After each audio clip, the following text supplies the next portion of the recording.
In my family, you were allowed to take the train into New York City alone when you had achieved the age of 12.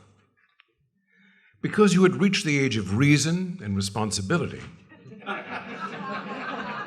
you were responsible for buying your own ticket and for getting yourself to and from the train station.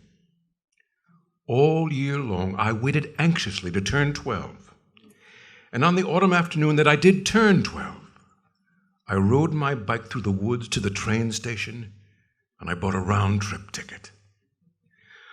I wanted to say something wry and mature to the ticket seller, but he never looked at me. And he shoved the ticket across the counter and turned away there to abuse a colleague. I folded the ticket very carefully and put it into my wallet, and I rode home delighted. 2 days later, I stood by the front door, and my mom told me, "Be safe." And she handed me 10 dimes with which to make a phone call in case of an emergency. And she handed me a sandwich for the train, and she checked that I had a hat and gloves, just in case I had to venture into the streets. Although that really ought not to be necessary, as you simply go upstairs from Penn Station to Madison Square Garden. You just follow the sporting crowd. And you're going to be able to tell who's going to the game because people have been doing this for untold millennia. And these are the same people who flooded into the Colosseum for battles between lions and bears. I remember that my mom was brisk and firm, but she knew, and I knew, what a moment this was. And she fidgeted with my jacket collar in a way that was unlike her in the normal course of things. I said that I would be alert on the train, and that I would follow signs in the station, and if necessary, I would ask a station agent for assistance. Now, in a real emergency, you find a cop, or failing that, anyone in any uniform, said my mom. Once the game is done, you get on the first train home and you call us to tell us which one, and your father is going to meet you at the station. I want you to enjoy the experience, but keep your wits about you. Do you have an extra pair of eyeglasses just in case there? Okay, you put those in a safe place. I'm going to trust you to make good decisions. Please use your judgment. I don't think I need to go into details here.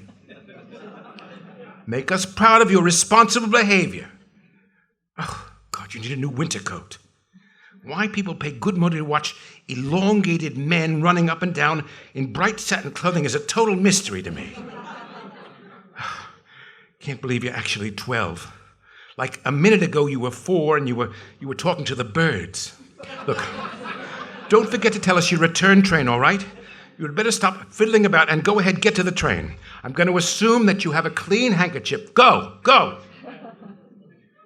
I ran down our street, and I cut through the thin woods and across the highway, and I got to the train station with 3 minutes to spare.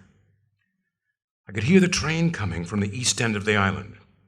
Montauk, Amagansett, Patchogue, Copeg, Massapequa. When the doors opened, I found that the cars were packed with Knicks fans going to the game. I found a seat in the corner, and I stared out the window. I was frightened and thrilled, and somehow I was a little sad for reasons that I couldn't quite articulate. All these years later, I think maybe that was the dividing line between being a boy and being something else on the way to becoming a man. Our heroic point guard, Walt Frazier, could not stop the smooth, efficient, calm, grim, godlike Oscar Robertson. The Knicks lost by 9. I caught the 10:11 train home, and when the doors opened at our station, there was my dad, in his good winter coat and fedora and his gloves. And as we crossed the highway, we held hands for a few seconds, just to be safe. The last time we ever held hands like that. I remember it was crisp and cold. There was no one else on the streets at all.